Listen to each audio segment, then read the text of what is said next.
से बड़ा कोई नहीं है। यही बात जब सावन का महीना आएगा तो लगेगा जय हो हर हर बम बम, जय शिव शंकर, जय भोला, भगवान शिव से बड़ा कोई नहीं लगेगा।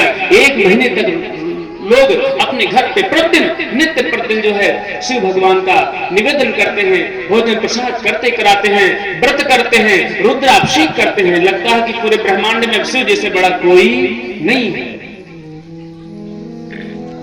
लेकिन आप किसकी भी पूजा करें बंधु माताओं, मंदिर में जाकर के भगवान राम जी से, भगवान श्री कृष्ण से और भगवान श्री शिव जी से, माँ दुर्गे मैया से निवेदन करिए कि हे प्रभु, हे नाथ, बस इतनी ही कृपा करिएगा और ये इतना आशीर्वाद दीजिएगा कि हमें श्रीमन नारायण लक्ष्मीपति भगवान का प्राप्ति कैसे होगा।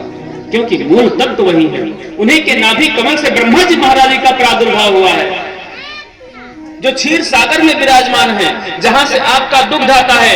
माताओं के स्तन में दूध कहां से आता है? गौ मैया के स्तन में दूध कहां से आता है? ये जल कहां से आता है जो आप नल से निकालते हैं? वही क्षीर सागर से आता है। सबका फैक्ट्री वहीं पर नीचे है, जहां से डीजल पेट्रोल आता है। धरती का कोई भी तत्व तो यहां से जन्म लिया है, जो भी आया है वो श्रीमन नारायण के नाभि कमल और वह क्षीर सागर से आया है ऊपर। सब कुछ तो खत्म हो रहा है। इसलिए लक्ष्मीपति भगवान श्रीमन नारायण का निवेदन करके और उन्हीं का संधान किया करिए, उनको माना करिए। और उसके बाद में कहते हैं भगवान जब अजन्मा है तो जन्म कैसे लिए, और जब जन्म ले ही लिए तो भगवान अजन्मा कैसे हुए? भगवान तो जन्म लिए हैं दशरथ जी के यहाँ, तो अजन्मा कैसे कहलाए? और अगर भगवान अजन्मा कहलाए तो जन्म क्यों लिए? उनको जन्म लेना चाहिए था। तो वसुदेव जी के यहाँ देवकी मैया के गर्भ में आने की क्या आवश्यकता थी? लेकिन कहते हैं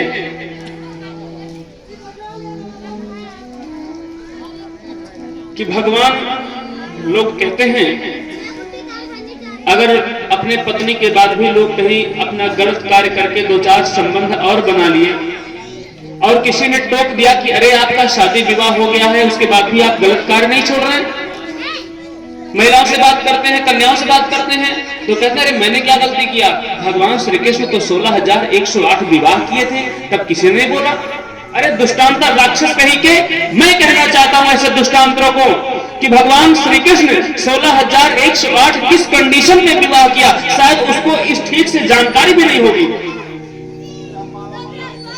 एक राक्षस था भौमासुर, जो 16,000 रानियों को अपने जेल खाने में कैद किया था। उसका लक्ष्य था कि जब तक मैं 20,000 रानियों को अपने जेल में बंद नहीं कर दूंगा और बंद करके एक चौका पे एक ही पूजन के वेदी पे बैठाऊंगा 20,000 रानियां, और अकेले भौमासुर दुल्हा सरकार बनकर के 20,000 रानियों के मांग में सिंदूर भरूंगा, तब जाकर के मैं विवाह करूंगा। उसका लक्ष्य था, नहीं तो विवाह नहीं करूंगा। ये राक्षस था। और भगवान श्री कृष्ण द्वारिकाधीश जब ये सुने नारद जी के द्वारा कि भौमासुर ऐसा प्रतिज्ञा लिया है, तब भौमासुर को आकर के उनका भगवान मर्दन किए हैं, मार डाले हैं। उसके बाद 16,000 रानियों को वो ला करके आए हैं बाहर। उन्होंने कहा आवाज से आप लोग फ्री हैं, जाइए, यू कैन गो, आप जा सकती हैं यहां से। लेकिन 20,000 16,000 रानियां कहती हैं कि प्रभु हम क्या करेंगे?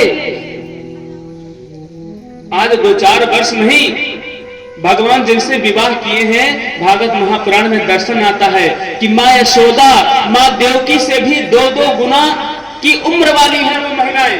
ऐसा नहीं है कि कुमारी कन्याएं हैं, क्योंकि भौमासुर का लक्ष्य था कुमारी कन्या को रख लिया जेल में ला करके, और एक महिला एक कन्या को लाया और 10-15 हजार कन्याओं तक लाने में 2-4 10 साल 50 साल 100 साल लगा, तब तक वो बुढ़ी हो गई।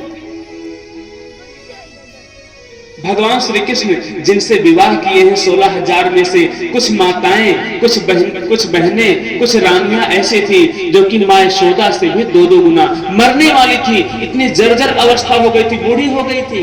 वो सब कहने लगी प्रभु हम अपने घर पे क्या मुंह लेकर के जाएंगे? हमारे पिता हमको आश्रय कैसे देंगे? मान लीजिए हमारे पिता हमको आश्रय देकर के अपने घर में रख लेंगे, तो मुझसे विवाह कौन करेगा? क्योंकि कहा गया है कि कन्याओं को घर पे नहीं रखना चाहिए, कन्यादान करना चाहिए। दोष लगता है माता पिता को, कुंवारी कन्या को घर पे नहीं रखना चाहिए।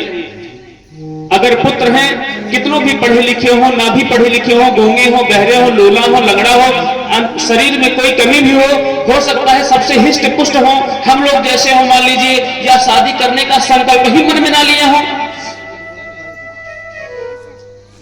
तो भी कोई बात नहीं है। लेकिन कन्याएं कैसे भी हो, लोली हो, लगड़ी हो, दिमाग से पैदल हो, कुछ भी हो, सावली हो, गोरी हो, लेकिन कन्याओं को कभी आप कुंवारी नहीं सुने होंगे। लड़के तो सुने हैं बहुत, लेकिन कन्याओं बहनों का कभी विवाह रुकता है क्या? नहीं रुकता है। इसलिए प्रभु मेरा तो विवाह करना पड़ेगा घर पे जाने के बाद, और मुझसे विवाह कौन करेगा? जो राजकुमार या जो मेरा पति होने वाला रहेगा सुनेगा कि भौमासुर के तुम कारागार गृह से होकर के आई हो, वो तो समझेगा तुम अछूती हो। तुम्हें पता नहीं किस प्रकार से वो पकड़ा होगा, टच किया होगा, स्पर्श किया होगा, घसीट के ले गया होगा, तो हमसे विवाह कौन करेगा?